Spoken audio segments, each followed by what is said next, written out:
What's up, football fans? Let's get right into it, because today we're diving deep into some bold scenarios that could shake things up for the Chicago Bears in this year's NFL Draft. With the big event just around the corner, now's the perfect time to talk strategy, especially when it comes to potential trades. I've been looking at the board, analyzing team needs, and sketching out what could be 5 very intriguing trade possibilities that would not only benefit the Bears, but could also work out well for the other teams involved. Whether you're riding with Chicago or just love seeing the chess moves play out, this is the kind of speculation that makes draft season so much fun. Let's kick things off with one of the more aggressive moves on the table. Imagine this. The Bears, currently holding the 10th overall pick, strike a deal with the Jaguars to move up 5 spots to number 5. In this scenario, Chicago would send their 10th pick and a second-round selection over to Jacksonville, while getting back the 5th overall pick and a 4th-rounder in return. Now, at first glance, that might seem like a steep price, but let's break it down. According to most draft value charts, this trade checks out as relatively fair. The Bears will be paying a small premium to move into the top 5, something that's not unusual when you're dealing with picks this high up the board. In fact, in most drafts, if you want to jump from the 10th to the 5th pick, you're usually looking at giving up a future first-rounder. But here, the Bears managed to keep their future intact while still getting an extra 4th-round selection. For a team like Chicago that currently doesn't have a pick in the 4th round, this deal adds flexibility. They'd end up with selections in each of the top 5 rounds, which gives them options to build depth and take some swings on developmental prospects later on. But the real juice of this move is what it allows them to do at number 5. Moving into that slot opens the door to grabbing a truly elite talent, someone who might not be available at 10. Based on how the top of the draft is expected to unfold, the Bears could be eyeing 2 players in particular. One of them is a dynamic running back out of Boise State, and the other is a powerful defensive tackle from Michigan. Both would fill major needs, but in very different ways. The running back option seems especially enticing when you consider how the new coaching staff is looking to reshape the offense. Pairing a game-breaking runner with an already solid offensive unit could elevate this team's ground game to a whole new level. On the flip side, the defensive tackle brings interior dominance, someone who can collapse pockets and disrupt opposing offenses at the line of scrimmage. Honestly, it's a win-win scenario if either of these players is still on the board at 5. It's just a matter of preference and scheme fit. And look, if we're being real, the Bears might lean toward the running back.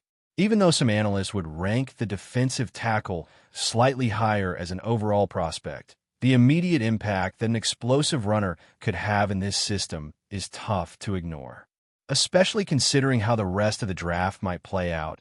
If the top 4 picks go as expected and a quarterback lands with the Patriots, then one of these 2 players should be sitting right there for the taking. And if that's the case, pulling the trigger on this trade could be a major turning point in how the Bears approach the rest of the offseason. But let's flip the script now and consider a different path, one where the Bears actually trade down instead of moving up. Picture this. They strike a deal with the Colts, who hold the 14th pick. In this setup, the Bears drop 4 spots and receive a 3rd-round pick, number 80 overall, in return. It's a pretty straightforward move and lines up well with draft value charts. It also opens up some interesting possibilities, especially if the Colts are eyeing a specific tight end and feel the need to jump a few spots to secure him. Now, from the Bears' perspective, if they're sitting at 10 and that tight end is still available, they could just stay put and take him. But if they're not completely sold, or if there's another player they value similarly, dropping to 14 and picking up a 3rd-rounder might make a lot of sense. The key here is flexibility. This type of trade gives the Bears a chance to accumulate more assets while still targeting a guy they like. And speaking of potential targets, there are a few names to watch if the Bears do slide back to 14. One player generating a lot of buzz is a wide receiver who, admittedly, might be a slight reach at 10, but becomes a lot more reasonable at 14, especially if you're adding a 3rd-round pick into the mix. Then there's a running back from a top-tier program who could be in play. Again, not the flashiest option at 10, but much more palatable at 14 with an extra pick in hand. And let's not forget about a couple of wild cards here. There are some prospects with red flags, issues off the field, injury concerns, or inconsistent tape, who might not be justifiable at 10, but could be intriguing gambles at 14. The risk-reward balance shifts when you've got more draft capital. That third rounder provides a safety net, making it easier to roll the dice on a high-upside guy with some question marks. There's also an interior lineman in this range who could be a great fit for the Bears, depending on how the board falls. He's a bit under the radar, but has been gaining steam late in the process. For a team like Chicago, which still has holes to plug in the trenches, adding a tough, versatile lineman makes a ton of sense, especially if you can do it while picking up extra ammo. Now, let's imagine a different type of trade, one that sees the Bears dropping all the way down to the 18th pick in a deal with Seattle. This one's more dramatic. Chicago gives up the 10th pick and, in return, gets number 18 along with the 52nd overall selection. That second rounder originally belonged to Pittsburgh, and it's a valuable chip. Moving down 8 spots is no small thing, but getting back into the second round? That could be a game changer. There's a lot to like about this move if you believe in the depth of this draft. It gives Chicago 3 picks within the top 60, and if they've done their homework, they could walk away with 3 potential starters. Meanwhile, for Seattle, the motivation is clear. They need help on the offensive line, and there's a particular lineman projected to go in that top 10 range who could fit their scheme perfectly. This kid is a plug-and-play option who has experience both at guard and tackle, and considering the injury issues Seattle's dealt with, having that kind of flexibility is huge. As for the Bears, even at 18, there's still talent on the board. One wide receiver, in particular, might still be available, and he fits exactly what Chicago needs, a guy who can stretch the field and be a reliable target. There's also another offensive lineman who, while maybe not as flashy, offers great value and could be the type of player who anchors the line for years to come. Even a linebacker could be in play here, someone from a big-time program who might be overlooked because he doesn't fill a premium position, but who brings elite versatility and leadership to the table. Now, shifting gears to another possible scenario, there's an option where Chicago makes a much smaller jump, just a couple of spots, but potentially grabs a top-tier player in the process. In this case, the Bears would move from the 10th pick up to the 8th, giving up their third-round selection in exchange for fourth-rounder. So essentially, they'd swap third for fourth to climb 2 spots. Doesn't sound like a blockbuster, but that kind of subtle move could have major implications if the right player is available at 8. We've seen situations like this before, where a team moves up slightly just to make sure they get their guy. Sometimes it's not about making a splash. It's about making the smart, timely move that protects you from being jumped by another team. This year's draft has what many consider a clear top 6 group of prospects. And if even one of them starts to slide, that 8th spot could become the gateway to securing one of those elite players.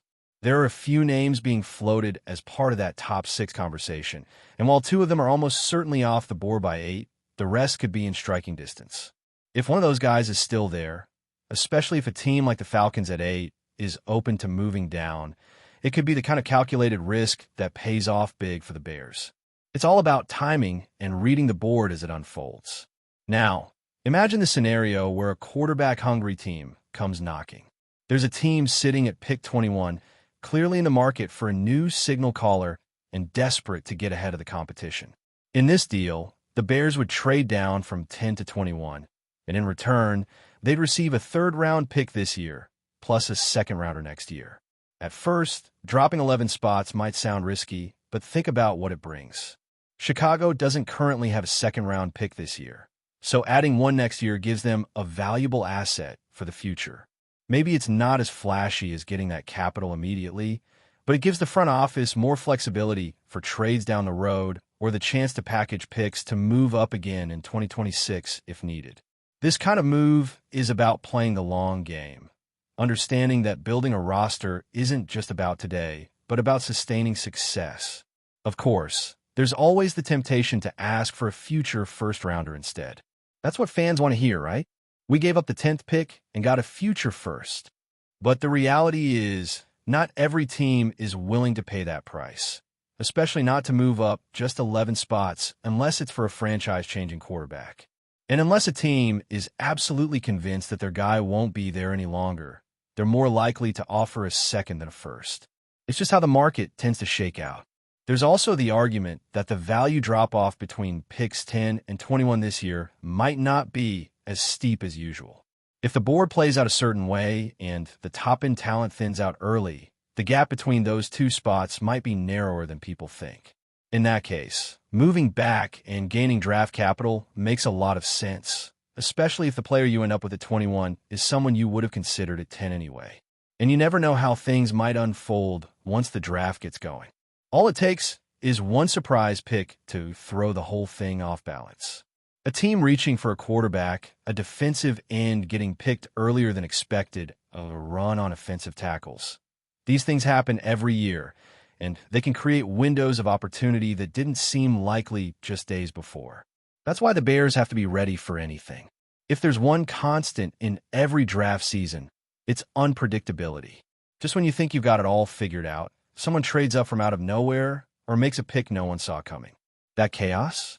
That's what makes the draft electric. And if you're running the Bears front office, you have to be prepared to react in real time, pivot on the fly, and take advantage of whatever opportunities come your way. Now, circling back to the idea of trading up again, because there's a case for both directions. Let's say the Bears decide they don't want to sit around and wait for the board to come to them. Let's say they've identified a player who's just too valuable to risk losing, and they want to go get him. Maybe it's a high-motor pass rusher. Maybe it's a freak athlete at wide receiver. Maybe it's a versatile offensive lineman who can anchor the unit for the next decade. Whatever the position, when you find that guy, the one who fits your scheme, your locker room, and your vision for the future, you go get him. And if that means paying a little more, moving up a few spots, or giving up some mid-round capital, so be it. Because if that player ends up becoming the cornerstone of your franchise, no one's going to remember what you gave up to get him. They'll just remember that you got it right. Of course, the flip side is just as real. If you overpay, miss on the evaluation, or take the wrong swing, it can set your team back years. That's the gamble. That's the thrill of the draft. Every decision carries weight, and every move, up, down, or staying put, has ripple effects that will be felt for seasons to come. That's why it's so important to weigh every scenario carefully, study every player closely, and be crystal clear about what kind of team you're trying to build. For the Bears, this draft feels like a defining moment. They've made moves over the past few years to put themselves in a position to compete, and now it's about taking that next step. Whether that means trading up to get their guy, sliding back to build depth, or standing pat and letting the board fall their way, the pieces are there. It's just a matter of execution. And that's what makes this so exciting. Every trade idea, every rumor, every mock draft, it all builds up to that moment when the pick is in and the future takes shape. No one knows exactly what's going to happen, but the possibilities are endless. And for a team like the Bears, sitting in a critical spot with a smart front office and a clear vision, this could be the draft that changes everything. Before we continue, don't forget to subscribe to our channel and give this video a like. Your support helps us keep bringing you the latest updates on our Chicago Bears. And don't be shy. Drop your thoughts on the news in the comments below. Tyreek Hill has arrived in Chicago, and the celebration surrounding his move to the Bears is nothing short of spectacular. The explosive wide receiver, known for his blazing speed and game-changing ability, is set to make a significant impact on a team eager to return to playoff contention. Hill, who has been one of the most dominant wide receivers in the NFL for several years, has been a key factor in transforming any offense he's been a part of.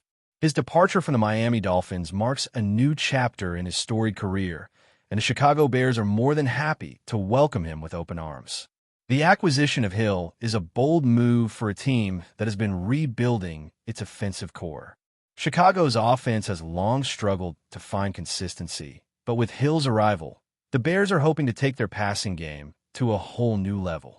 Hill brings with him not just a wealth of experience, but also an unmatched deep threat capability that will force defenses to account for his speed every time he steps on the field. His ability to stretch the field and open up space for other players will create opportunities for the Bears offense to flourish. The excitement in Chicago is palpable. Fans are already dreaming of the dynamic duo of Tyreek Hill and quarterback Justin Fields, who is entering his third season in the NFL. Fields has shown flashes of brilliance, but a player like Hill can help elevate his game to new heights. With Hill on the roster, Fields will have a legitimate number one receiver who can burn past defenders and give him a reliable target downfield. The potential for this partnership is immense, and the Bears' offense could quickly become one of the most explosive units in the league. Hill's arrival also sends a message to the rest of the NFL. The Bears are serious about competing. While their defense has traditionally been a strong point, the Bears front office recognizes that in today's NFL, a high-powered offense is crucial for long-term success. With Hill, Chicago hopes to add an extra dimension to their team and make a deep playoff push. The move also signals the beginning of a new era in Chicago, one where the Bears aim to challenge for championships, not just playoff spots. As Hill settles into his new home, the anticipation for the upcoming season in Chicago is at an all-time high. The Bears faithful are excited to see their team's offense take flight, and they're confident that Tyreek Hill will be the spark that ignites it. With a renewed sense of hope and purpose, Chicago is ready to make its mark in the NFL once again. That's it for this update. If you enjoyed the video and want to stay updated with exclusive news about our Chicago Bears, be sure to subscribe to our channel and hit that like button. We can't wait to hear your thoughts in the comments. See you in the next video.